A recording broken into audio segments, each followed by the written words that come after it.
Hey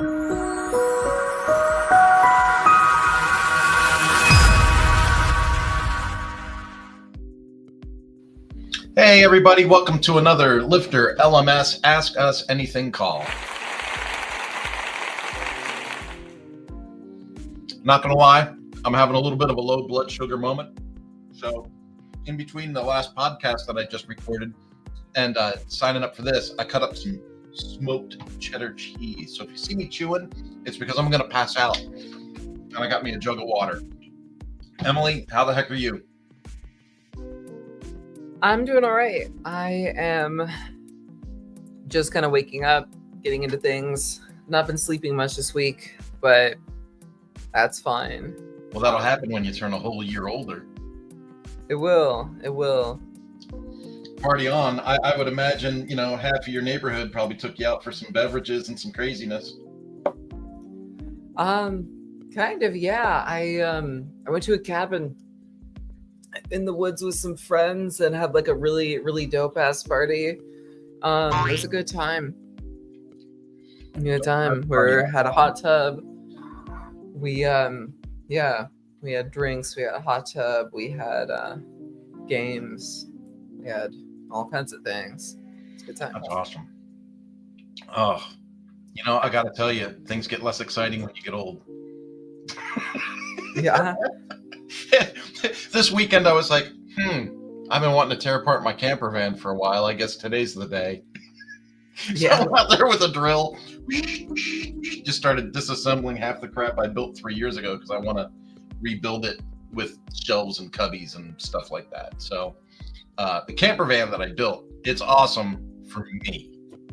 Like, that's like the weirdest. Like, I built it, like when I built it, I guess I wasn't thinking clearly because I was like, I'm building this for me because I was going to travel and use it as like a portable workstation, and do the consulting stuff that I was doing. But now that we use it for mountain bike weekends with me and my son or me and my wife, it's like he changes out of a duffel bag and poof, a bomb went off. My wife gets in there and it's like there's blankets and pillows and sleeping bags and just crap everywhere. And I'm like, this is not working for me. I got to build shelves and cubbies, man. Shelves and cubbies. So we're doing that, and I'm reconfiguring a bunch of stuff, like where the water is, where the batteries are, where the fuse box is. Like, I'm just moving everything around and making it more efficient, cleaner, and nicer, because someday I might want to sell it and get a different one. Got to make sure it's presentable. So that all said, let's welcome everybody to the show. I see that Gary's already with us today. So Gary, great to see you from Winnipeg, Canada. Awesome. Folks, this is how this works. You're going to go ahead and put in your questions or your feedback into the chat. We'll see it and we'll respond, whether you're Facebook, LinkedIn, pardon me, YouTube, Twitch, X, we're there. So go ahead and put in your comments and we'll be there to answer your questions and hopefully move things forward. If it's focused on Lifter, that's great. But if you have a general WordPress question, lots of times we can help people get over the finish line with that too.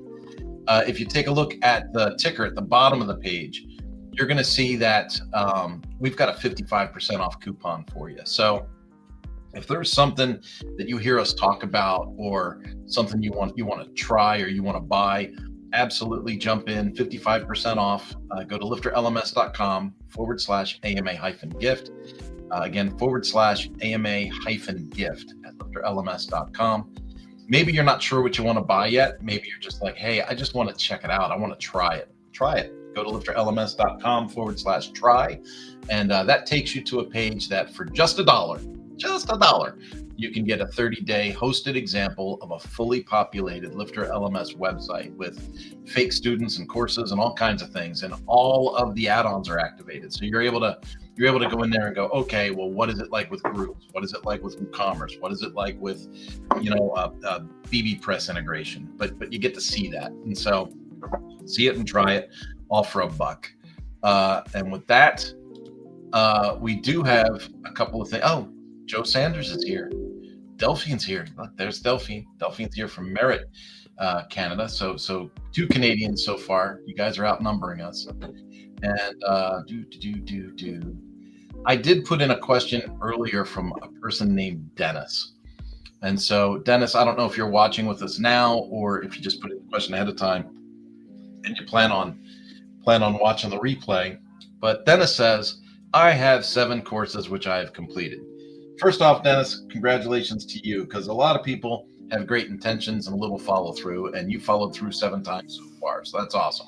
I have 7 courses which I've completed. I've created engagements and emails within LifterLMS for each course to be sent out on certain days after a student signs up.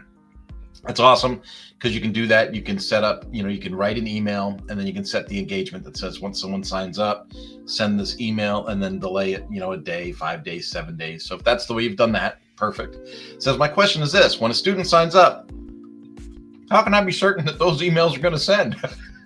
Do I have to integrate LifterLMS engagements and email with a platform such as MailChimp? If so, how do I do that? All right. Completely different world, Dennis. Completely different world. So we say things in the LifterLMS space like LifterLMS doesn't really have a CRM. It has sometimes what we might joke around and say email light or something like that. So can I generate emails in LifterLMS? Yes. Can I send them through the engagement tool? Yes. Is there a feature in LifterLMS settings called notifications, which is different than engagements? And when you look at those notifications, you'll see that there's a basic notification and an email notification. So does that send emails? Yes. Does it send an email on enrollment or an email on, completing a course? Yes, you can have that as notifications. And so do they send? That is a great question.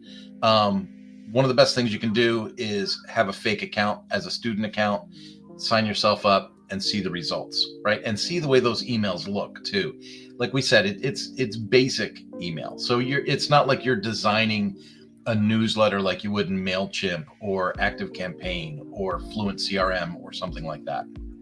And so a lot of times when you see Emily and I speak, we will say, we often talk about integrating Fluent CRM with your LMS, or integrating MailChimp, or integrating ActiveCampaign or something, because a CRM is a much more professional way to communicate with your students or your customers. And so when you have a CRM, now you have a little more control over when it's sent, what it looks like, the content. You can mass email people.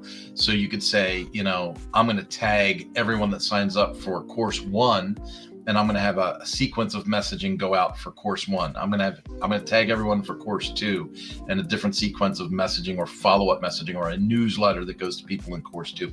You could do all kinds of things with a CRM that, quite honestly, LifterLMS just isn't set up to do. The other thing about how do you know the emails will send, a lot of that depends on your setup.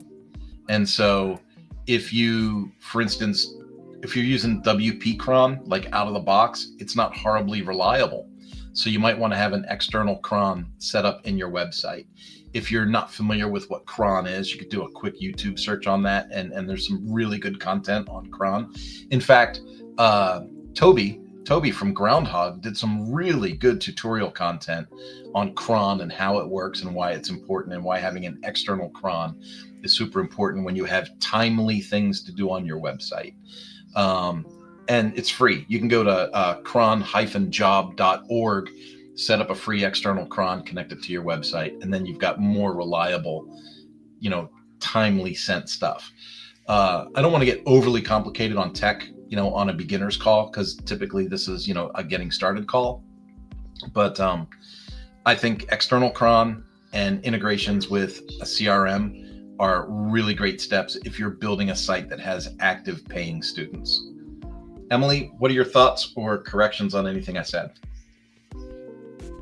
I like what you said. I think CRMs are a really professional way to send emails to students. You can really customize them a lot. And the nice thing about CRMs is that you can track where people are in your automations. So if you have an email sequence that's set up to go 1 week or 1 day after purchase, 1 week after purchase, 2 weeks, etc., you can change it midstream. You can see where people are at.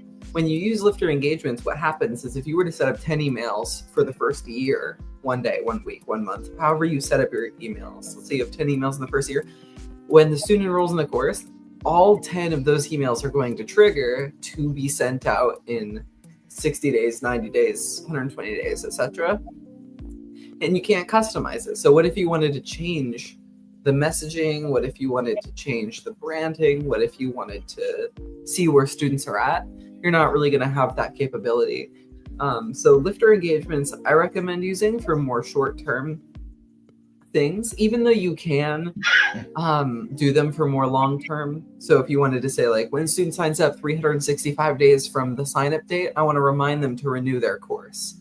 Yeah, you could do that with Lifter engagements. I just wouldn't recommend it because you're flying blind a little bit. I would recommend using Lifter engagements for immediate things. So if something's going to happen within 2 days, 3 days of you completed a lesson, we want to encourage you to move on to the next lesson. We want to reinforce the learning by putting a message in your email inbox. That's what I would use engagements for. But like you said, Kurt, if you have access to a CRM, if you have the project budget for a CRM, I would go for it. I would get into MailChimp, Fluent CRM, Groundhogs, something like that, because you're just going to have so much more control over your messaging and marketing that way. Yeah, I like the way you delivered that whole statement. And I like the way that you said I prefer engagements for things that happen quickly rather than things that are long term. It's like, it's one of those things like, just because you can doesn't mean you should, right? And that comes up a lot. Like, just because you could technically host video inside your website, should you? Because we don't host video inside WordPress. We host video with a video host, and then we embed to our site, right? And so yeah, it's just because you can doesn't mean you should. And I think leveraging a CRM for that is really, really important. Plus, the thing that I didn't mention, and Emily didn't either, but I think it was implied, is a lot of CRMs, when you create a messaging funnel, they can also be built with like conditional logic.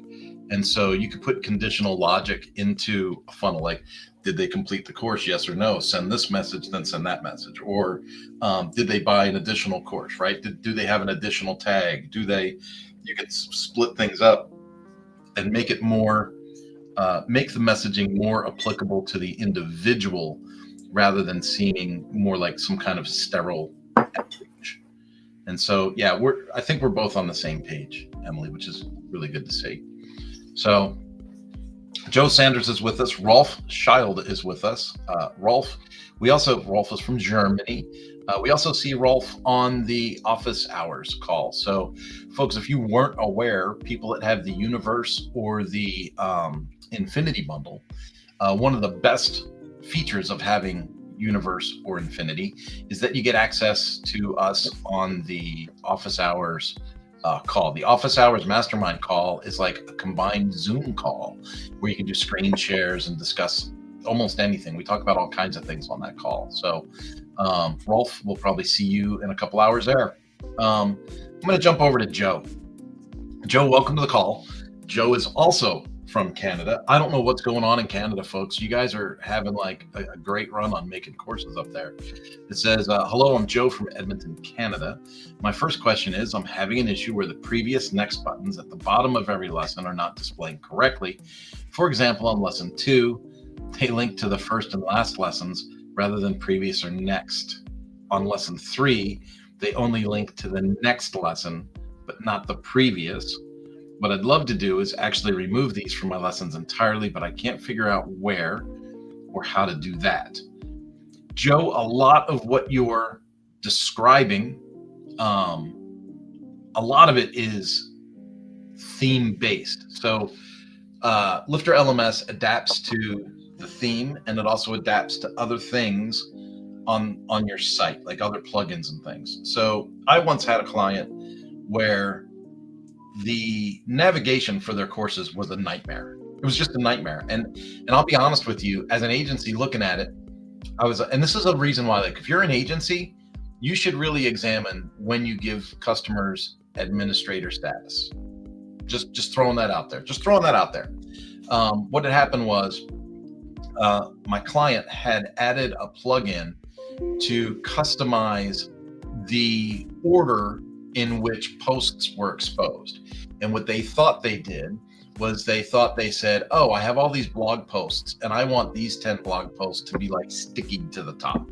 So they added a plugin and they said, I want to change the order that my posts are displayed in because I want to sticky these 10 blog posts to the top of the search, top of the listing. And sure, I could see where some people would think that's a great idea. But I wasn't aware that they had installed that. And here I was trying to figure out why their lessons were all wickety whack in the back. Well, lessons are a post type. So when they added that plugin that changed the order of posts for blog posts, it also changed the order of posts for courses, for lessons, for all kinds. So the navigation in the website went bonkers. Took me a while to figure it out, right? Because it was like, here I was building the site. I wasn't aware an extra tool was added. I immediately thought something was wrong with Lifter. I'm like asking for help. I'm freaking out. And then I'm like, wait a minute, what's this? Because when you're trying to figure out what's wrong with your website, you deactivate a bunch of plugins, just activate Lifter and then see do you still have the problem, and then activate plugins one at a time until you find the problem. And then I was like, hey, what the heck is this plugin? What does this do? Never heard of it before. It was like some weird extraneous like new thing. They had like, less than 15 installs or something, right? And so I was like, oh my goodness, right? So that had caused that problem. There's another thing where the appearance of those buttons will change based on your theme settings or your global appearance settings. And so those are things that you can look at. That's like items that surround your content rather than are sourced from your content, if that's a way that I'm trying to make sense. But there's other things that can mess things up, like site caching or poor hosting or things like that as well. So there's a bunch of things to look at for that. Emily, what kind of thoughts do you have on this question? I would like to know what theme you're using in chat, if you could let us know. Yeah, the lessons linking up to different lessons, like this isn't the previous lesson, this isn't the next lesson. I'm not quite sure. But if you're trying to remove it entirely, maybe we don't need to answer that question. Yeah, the next question then would be how to remove it. And I think to be fair to other listeners and viewers that are confused on what we're talking about, Emily, it would be awesome if you could do a screen share on that. Like literally just go into the block editor and say, this is where this block is and this is how you get rid of it. Yeah. The block editors made things really easy to go in and at least remove things. And putting things in, to be honest with you, is kind of simple now too, if you're in the WordPress editor. Yeah. So let us know what theme you're using, because this could be in a couple of places. So lesson navigation is a block in LifterLMS. LifterLMS is moving forward with like block forward mentality, which is something that WordPress is also doing with their full site editing themes. That's why if you use the LifterLMS theme, LifterLMS SkyPilot, you're going to be working with full site editing, and the WordPress block editor is basically going to be your page builder. You can add block like plugins and everything to support like cadence blocks, Spectra from Astra and everything. But yeah, Joe, if you could let us know what theme you're on, that would give some info here that we could specifically tailor this to you. I could install that theme and try it. But yeah, so you can just delete the course navigation block. But you might be in a position where you're using a theme that's triggering LifterLMS's what I call a PHP template. So before there were blocks in the dark ages, there was a lot of PHP templates that would apply. So if you were to load a course page, you would see some certain content for a course. If you were to load a lesson page, you would see some content for the lesson. Included in that PHP template, which was not customizable unless you knew PHP or CSS, if you're like developer level, previously you could not customize Mark Complete, you could not customize the lesson navigation that I just removed. So you might be using a theme that's triggering this old PHP template that still exists inside of Lifter. And sometimes that can happen. Let's see, WP theme Kentwood and Aircraft. So Aircraft is a LifterLMS block pack. So it sounds like you are using blocks. So Joe, do you think you could try editing a lesson and deleting the block the way that I did, where you edit lesson, the course navigation is on there, the lesson navigation you could try deleting that block, but let me try this Kentwood. Let me see if that's a free theme or not.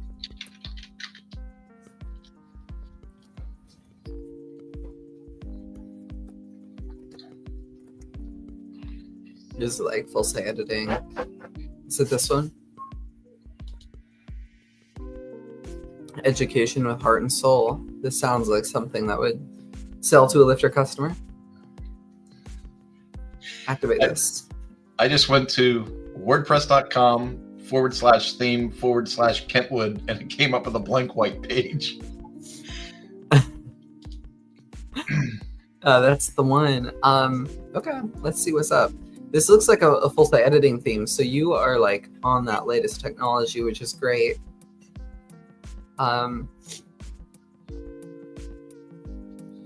Yeah, no, this is full site editing. This is great.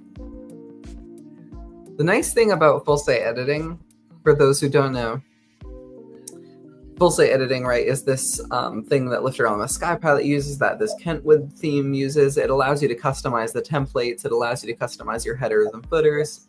But it makes every theme support LifterLMS, basically, which is cool. Previously, it would be like, oh, well, you really only have like 5 options because Astra Cadence, maybe Avada, Launchpad, you only had like a few themes that supported Lifter. But now all these full site editing themes work. So my recommendation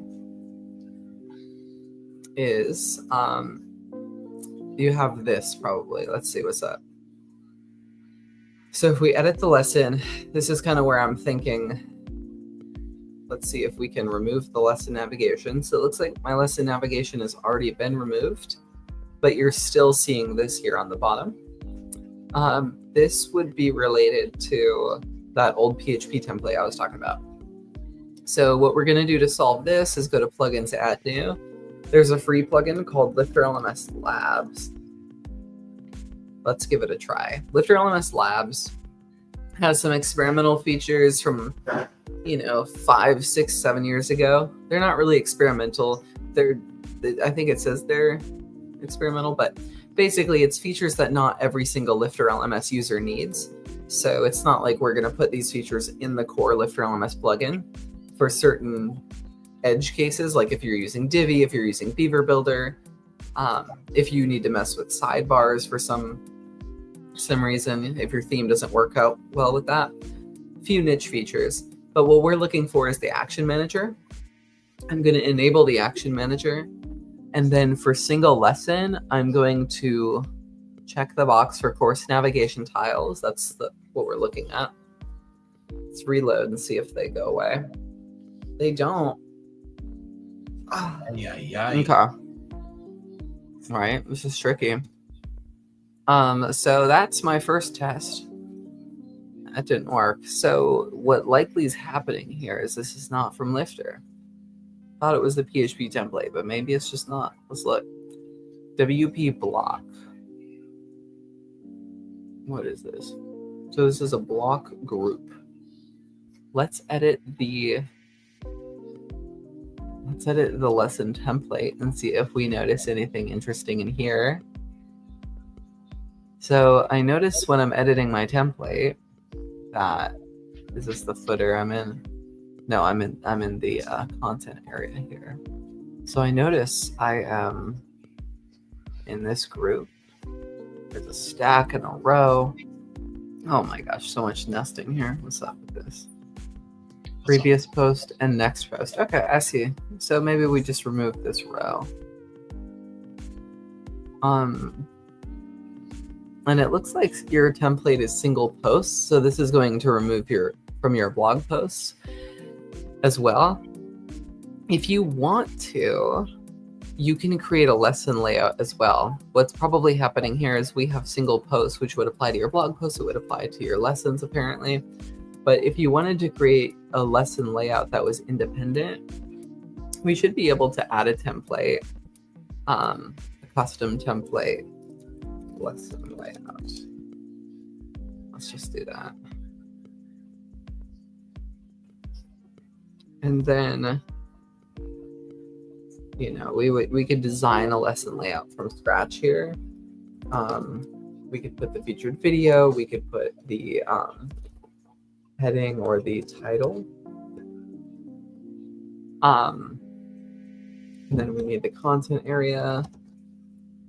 I could spend some time building this out if you want to see it in action. But what we can do, you can mess with your single post template, which is apparently applying to lessons in this theme, or we could build a new template and then apply that template to lessons. And I think you can do this in bulk. I might be going around in circles a little bit, but I think we've identified our solution. So lesson layout is now available as an option when I'm bulk editing my lessons. You can see on my page I'm doing only 20 at a time. But if you wanted to edit an individual lesson, like scaling your platform, and change it to my template I just built, template is over here on the right-hand side. If we change template, I want to do the lesson layout template I just built, save changes. So I changed it on just this single lesson, and you can see my template's relatively basic. It just adds in the content and the title, but what might be helpful here is if I added more spacing. So if I were to come in here, we have a title and a content. We can put them in a group. That'll give us a little more space on that left and right side. Looking better already.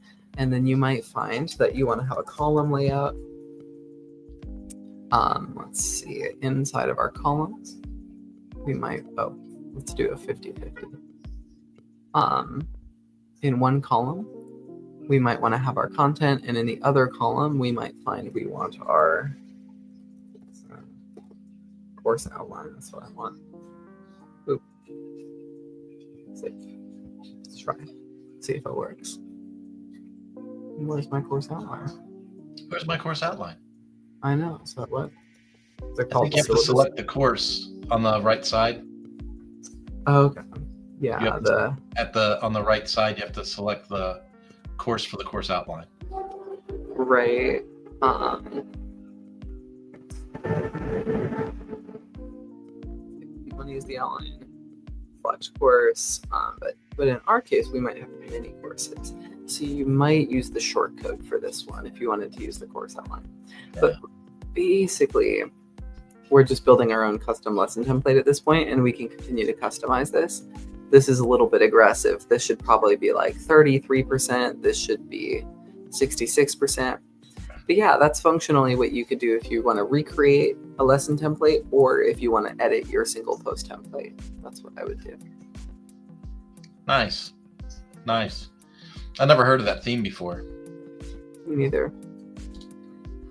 But there you go. The Kentwood theme, brought to you by. I thought it was going to be a theme forest thing. Bada boom, bada boom. I put a reminder up on the screen. If you have any questions, comments, go ahead and put them in. Joe says, that's great. Thank you so much. I have ideas and things to try now. Cool. You know, Joe, it's one of those things like almost, I hate to say it, but like regardless of the theme, it's like you have freedom. There's time and time again, and I'm always awestruck by this because I come from a different side of the e-learning industry. I come from the corporate side where you couldn't move anything. There was no structure. There was no format. There was no, global colors or themes that I could play with from a corporate standpoint. You signed into some sterile, ugly website and your SCORM content got slapped on a light box in the middle of the page.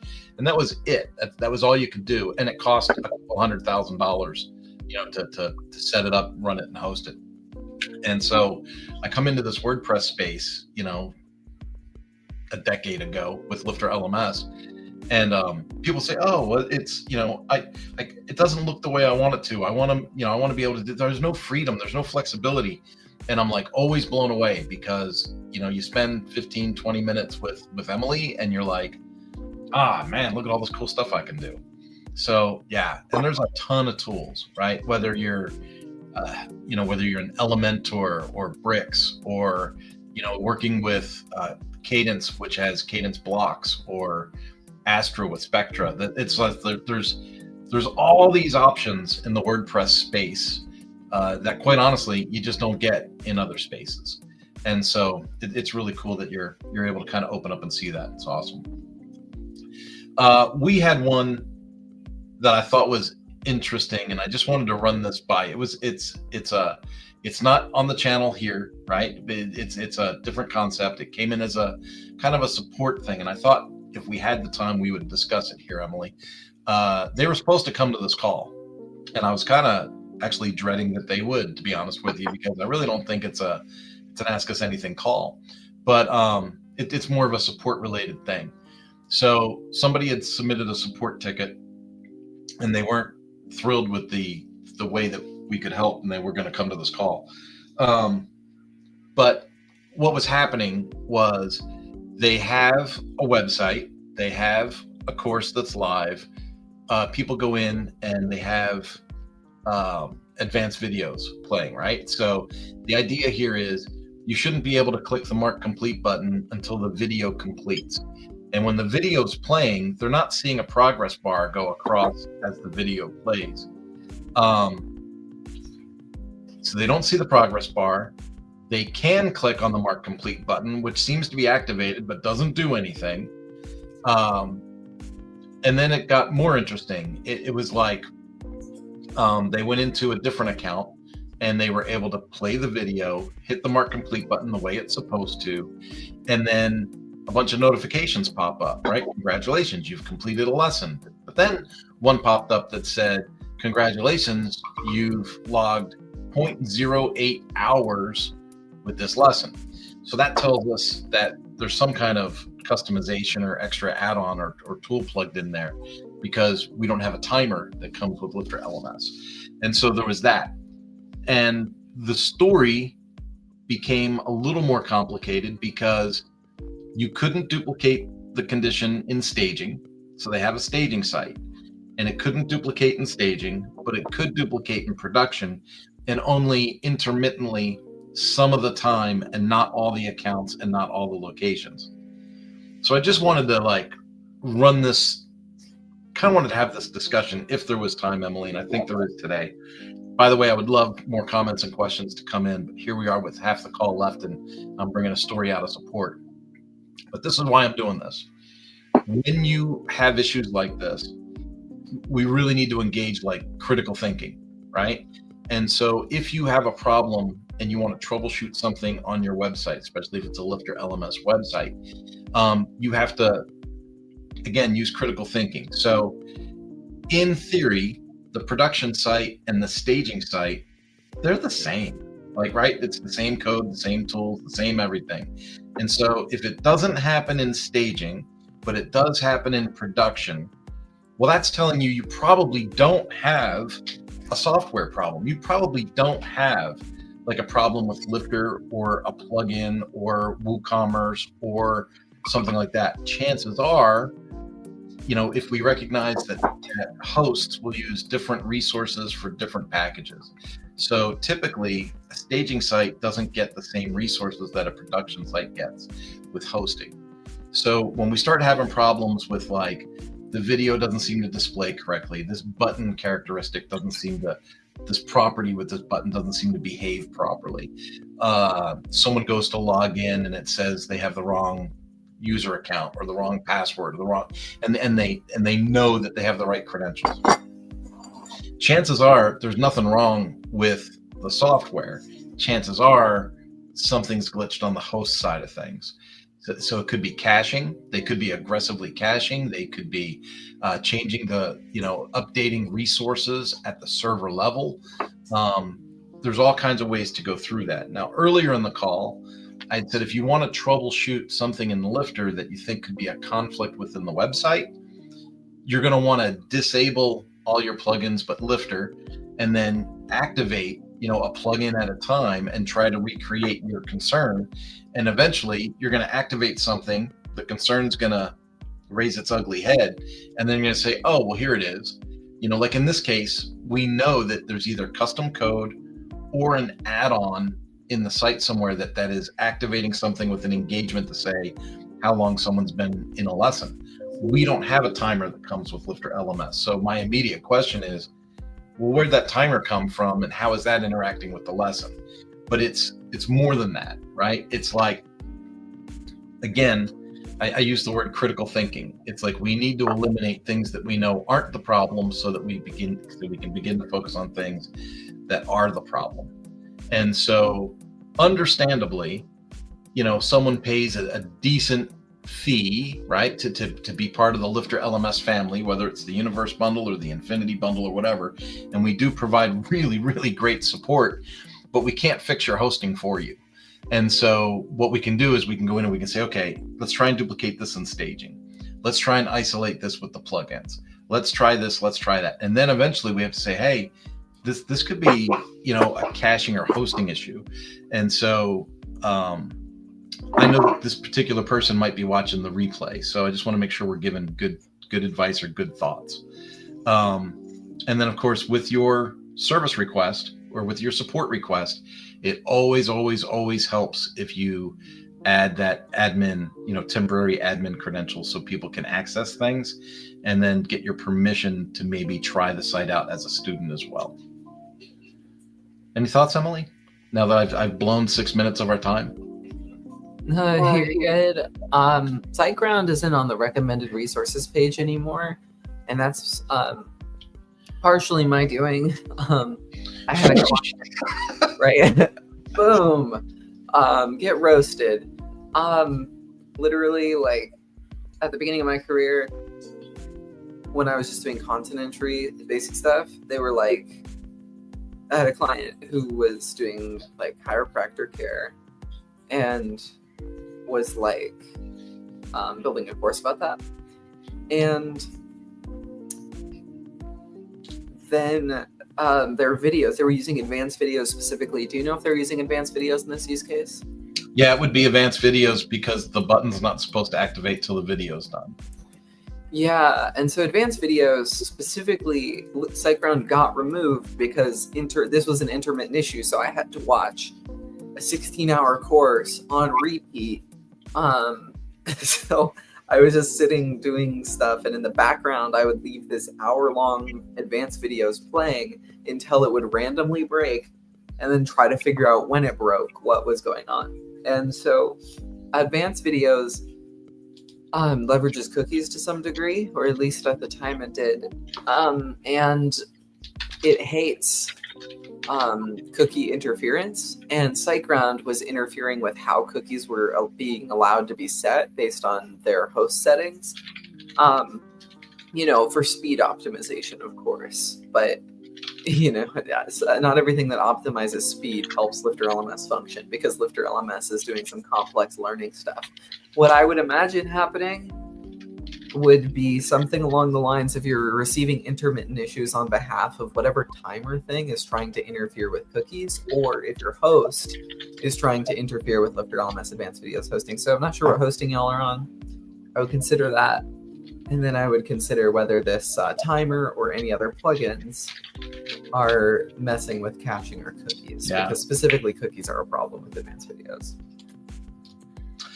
Yeah, it's all real good stuff, and it takes us right back to that whole idea of the critical thinking element, right? It's like, okay, so it's kind of like, well, if no one else is having a problem with this, it's not Lifter, right? But it's like, hey, if we saw 50 tickets having this issue, we'd be like, okay, maybe we got a problem we can look at.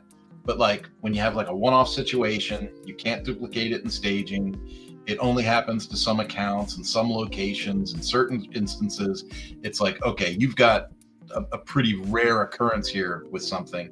Yeah, it's a pain in the rear end, but it's a rare occurrence, and it's through critical thinking, we know that it's not a LifterLMS core issue, but we can help you find the root cause if you give us some extra tools and some extra time. And I think that is I think that's the core of my message, right? It's like, hey, don't shoot the messenger. Sometimes you got to fix something else. Yeah.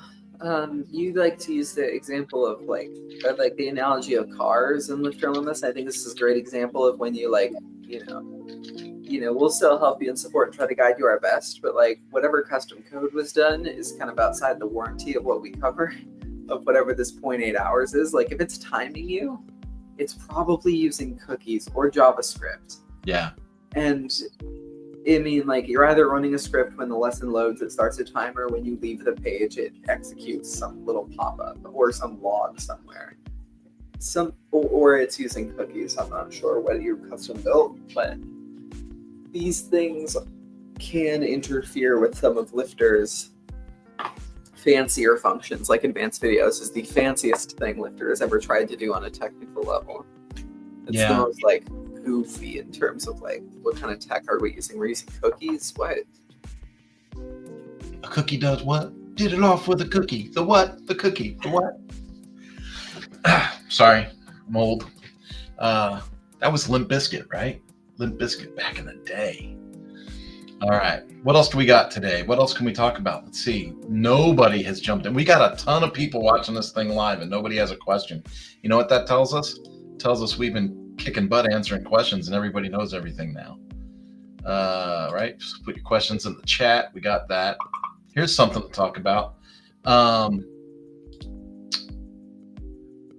We talked about the 55% off coupon, but I don't think we talked about experts.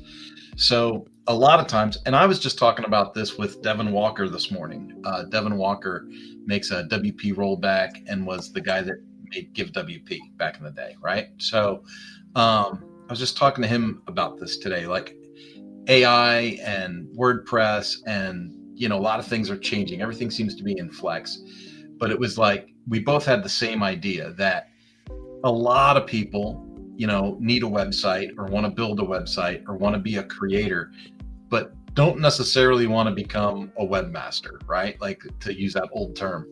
So sometimes you want to hire someone to help you. And so we have a whole list of qualified people, vetted people that we can recommend in the experts link. So if you go to LifterLMS.com/experts, LifterLMS.com/experts, there's a list of people there that you can choose from. I'm there under the moniker of Mañana No Mas. Emily is there under WP Course Guide. And then, my goodness, there's just an extended list of people from big to small that could help you or fit your use case or your budget. So all that's in there. All right. Do you have any use cases worth discussing, Emily? Anything coming up or anything interesting done? We were talking about the Medicare client. Continuing education will become easier in LifterLMS in the near future. So if you have a continuing education website, stay tuned. And I think I'm meeting with some new clients today and next week. So I really have just been doing the same old thing for like a while of a custom developing and fixing GPT developments. My client will show up and be like, yo, I built this thing with ChatGPT. Well, actually, that's not what they'll say. They'll say like, the thing's really broken when we try to do it ourselves. And I'm like, what's that? And then I'm like, okay, I've found a bunch of problems in the database. Can you show me the process you used to like build to make this happen? And then I get it. It's something they built with ChatGPT. And I'm like, oh, okay. So yeah, this isn't using Lifter's APIs to create content. It's just dumping information into the database. Like, oh, let's make a LifterLMS group. Boom. Lifter has an API. So if you're doing custom development on groups specifically, or anything that LifterLMS has support for the API through, make sure your AI knows about the API so that it can just tell Lifter's API, make a group. And then Lifter will handle everything entailed with making a group. If you just go in the WordPress database with your code and be like, make a group, it's not going to make you a group admin. It's not going to make you a primary admin. It's not going to associate the admin with the group correctly. That's why Lifter has the API to do all these cascading things that come with making a group. It does a bunch of things to make that function properly. So I always recommend that. That's my use cases. If you're going to use the AI to code, which I mean, low key, I don't want to discourage people from doing. It's just that like, Oh, I do. You do, yeah. I literally, like, I mean, you want to read. The best thing you could do is understand the code, understand what the AI is doing, and then that'll speed up your process. But you still can understand and troubleshoot what's going on. But I'm like, I don't know if you're gonna, maybe that's not logistical for you. And vibe coding is a way technically to learn coding if you're trying to learn. But yeah, I would just recommend making sure you're thinking in robot mind of what is the robot going to think. It's like, I always assume things are not as simple as you think they are, and think how the robot's probably thinking. And also, you can ask it questions and provide it resources and stuff like that. Coding with AI can be dangerous, but it's kind of the only way to learn. When you code with AI, you can ask it, like, what would be a common pitfall of vibe coding this feature? Or what are some things I should look out for? Or how do I know there's not malware source that's in this code? Like try to filter some things out. My agency has been given absolute just snot from AI from clients, and so we added an AI service to our website. We say, hey, we'll do an AI audit for you. Sure. You want to vibe code something and be a superstar. That's awesome. It's cool. And to Emily's point, if you're trying to learn code, that's a great way to learn code. Like if you're trying to actually get better or do something in the space, that's admirable. But a lot of times customers just don't want to pay for development. And so they say, oh, I'm going to vibe code this thing myself. I don't need a developer. And then they hand me some junk and they go, just put this in my website. ChatGPT said all you had to do was install it. And that is not a good plan. So we don't do that. And it sounds mean. I know it sounds mean when I say it like that, but it's just the truth. It's like, who wrote this? Who vetted this? How do you know you're not putting malware in? How do you know you're not sending people like a million email messages and getting a CRM bill for $10,000 next month? Like, you don't, because you don't know what you put in the stupid file. And so it's really in your best interest to have things filtered, vetted, audited, and then published and activated if that's something that you want to try. And when we do it, we create a staging site for the client, and then we do it in staging first to make sure there's no conflicts or nothing blows up, and then we put it in production finally as the last step. Yeah, no, totally. And I'm just trying to think, like, AI fails if you're going to enter coding with AI or coding yourself. AI, just know that AI often fails with architecture issues. How do we even structure this product to make it sound? How do we take the problem we have, turn it into a code solution in a way that the computer is going to like and the end user is going to like? AI is not that good at that. AI is very good at graphical design, but not good at architecture or infrastructure. And AI will hallucinate functions. It'll be like, oh, if you want to enroll someone in LifterLMS, the function is LifterLMS_enroll. Perfect. That actually might be the real name of the function, but let's imagine it's not. And like, it'll just make up whatever the name of the function is. If you're building a product on top of another product, AI is not going to know all the ins and outs and functions and filters and everything LifterLMS has to offer, because Lifter is a big code base. It might know more about WooCommerce, but it's not going to know everything. It'll just make things up and be like, oh, this must be the function they're using. And it's like, no, it's not. It's good at defining its own functions internally and referencing functions that it made, but it's not good at referencing functions from other software, because it'll just make it up. And then, like Kurt said, sometimes I've never seen a case where an AI is thrown in malware for fun, but I've heard that you've had some malware experiences with that stuff.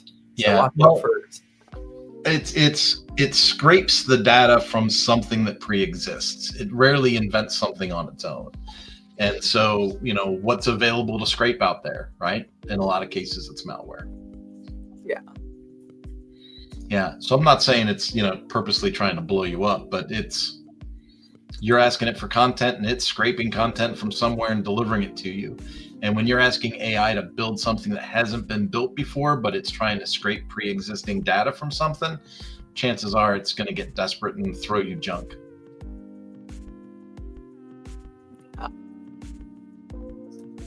That was a equitable way to say that. I think that I didn't sound mean. No, yeah, that is valid. Yeah. So on the other front, our local college did a really cool Meet the Students event last night that I hear was just tremendous. So I was supposed to go to it, but I ended up having a client meeting instead. So, do I want to make money or spend money? So I went and made money, which is great. But it's really, really cool. We do the WordPress meetup here in town, and now we've got the college getting involved in trying to introduce students to local business owners, which again, I think is great. And we are in the middle of launching an apprenticeship program in conjunction with the college and the local governments here to help students transition from student to generating revenue as their own agency owner, right?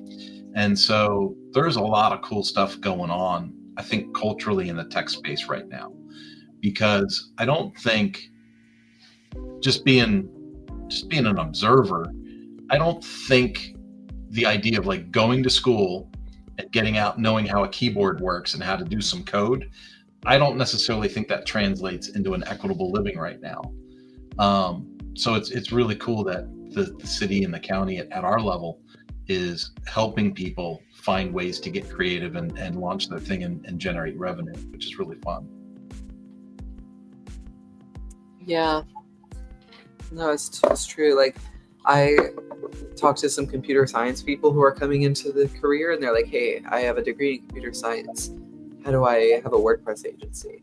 And I'm like, there's a long way to go here. Like, here's the Grand Canyon. You're on the north rim. WordPress is on the south rim. Right? Because there's, they have a technical understanding of PHP, but coding in WordPress isn't just PHP and React. It's like, oh yeah, I know React. Okay, well, do you know that React doesn't do very much in WordPress because the benefits of using React are kind of moot because you have to load PHP files? And because the nice thing about React is that you can send the client, the end user, the person using the React, which is the people building WordPress websites, you're doing custom development for, you send them the React, it does a bunch of things, and it'll put things in the database asynchronously or synchronously. It's like all operating on the client side. PHP is a server-side language, so it's going to run on the server, it's going to generate your HTML, your JavaScript, your CSS, and send it to the client. So if you are using PHP to load React, you are like loading code, sending it to them, and then they'll send it back and you'll load it and send it again. It's like you're just using PHP. So you have to know, like, oh, WordPress is using React in an interesting kind of weird way. And also the ways WordPress uses PHP are a little old-fashioned.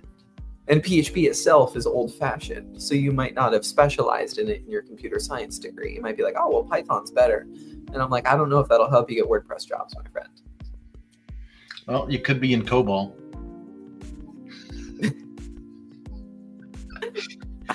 I'm just throwing things out there. Way back in my AS400 days. So, what was your first computer? My first computer was a 13-inch MacBook Pro in like 2013 or something like that. So spoiled. Right. I had a Commodore 64. No, I think I had a VIC-20. I had a VIC-20. You're going to have to look that up. What's a VIC-20? And you're going to be like, oh my God, that's when Kirk got started? That's like two rocks clacking together in the driveway. Hit once for a 0, hit twice for a 1. Clack, clack, clack, clack. No, it wasn't like that. Oh, Delphine's like, I wrote COBOL. Here we go. Now people are in the chat. We got a couple minutes left. Now people show up. So I had a Commodore VIC-20. Then I had a what did I call it? A 64. Was it Commodore 64? And then I didn't have anything for the longest time. And then I had an XT, an IBM XT computer. It took two 5.25 inch or 5.5 inch floppy drives. One was the operating system, and the other is where you saved your data. And you would turn it on, and you'd put the first one in, and you go and it go, click, click, click, click, click. And then it would come up, green screen, little cursor, boop, boop, boop, boop, boop, boop. And then you could make something and save it on the other disk. See, you don't understand the drama that what we had to go through. Gary had an IBM 1620.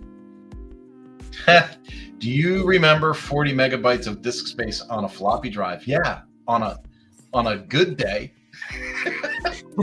On a good day. An Atari ST. Rolf was there with the Atari.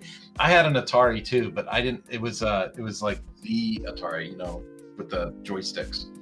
So those were the days, man. We were all bewildered.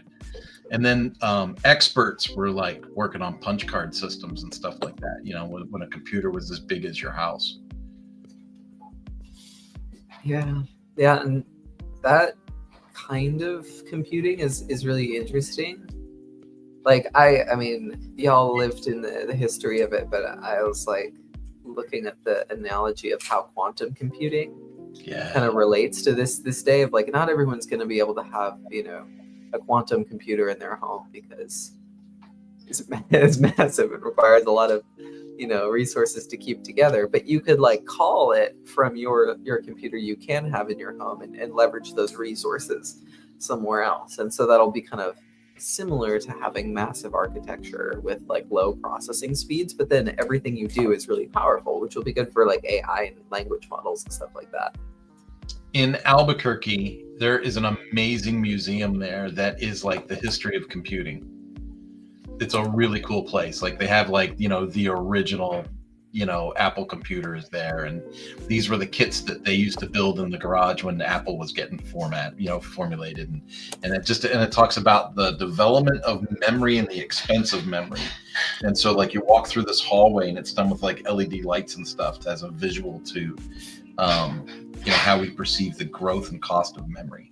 It's a really cool museum. It's fun.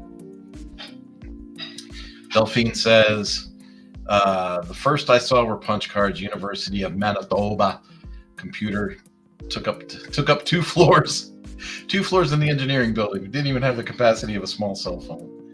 Yeah, crazy days.